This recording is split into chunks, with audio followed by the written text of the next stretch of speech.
Hello my dear friends and my lovely babies, कैसे हैं आप सब। आई होप आप सभी बहुत अच्छी होंगी। आज का हमारा टॉपिक है सूर्य और हवा। आइए सुनते हैं ये कहानी। एक समय की बात है, सूरज और हवा में आपस में बहस छिड़ गई। हवा बहुत घमंडी और ज़िद्दी प्रवृत्ति की थी। उसे अपनी शक्ति पर बड़ा अभिमान था।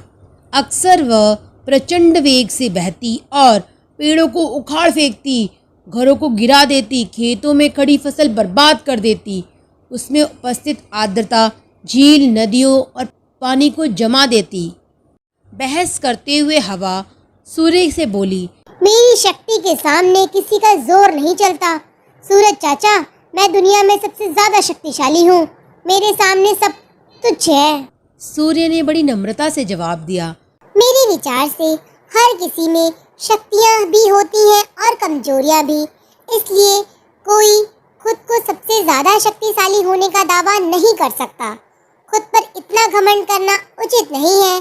हमें सबका सम्मान करना चाहिए और सबके साथ मिलजुल कर रहना चाहिए। हवा चिढ़कर बोली, मैं आपकी बात नहीं मानती चाचा। मैं ही सबसे ज्यादा शक्तिशाली हूँ और यह मैं आपको साबित करके दिखाऊंगी। ऐसी बात है तो अपनी ताकत साबित करने के लिए तैयार हो जाओ। नीचे देखो, धरती पर एक व्यक्ति चादर ओढ़े पैदल जा रहा है। तुम उसकी चादर उसके शरीर से हटा दो, मैं तुम्हें मान जाऊंगा कि तुम सबसे ज्यादा शक्तिशाली हो।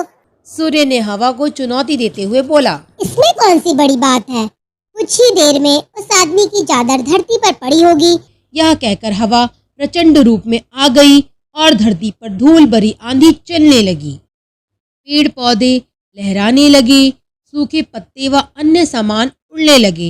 मौसम ठंडा होने लगा। पैदल जा रहा आदमी ठंड से कांपने लगा और उसकी चादर हवा के वेग से उड़ने लगी, लेकिन उसने उसे पकड़ लिया और अपने शरीर से कसकर लपेट लिया।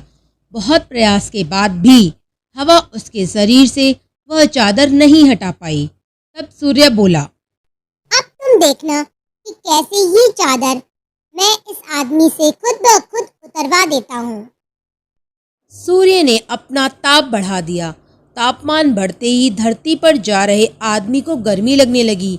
वह पसीना पसीना हो गया। फिर क्या था, उसने खुद ही अपनी चादर उतार दी। यह देखकर हवा बहुत शर्मिंदा हुई। अपने घमंड के कारण उसे सूर्य के सामने नीचा देखना पड़ा।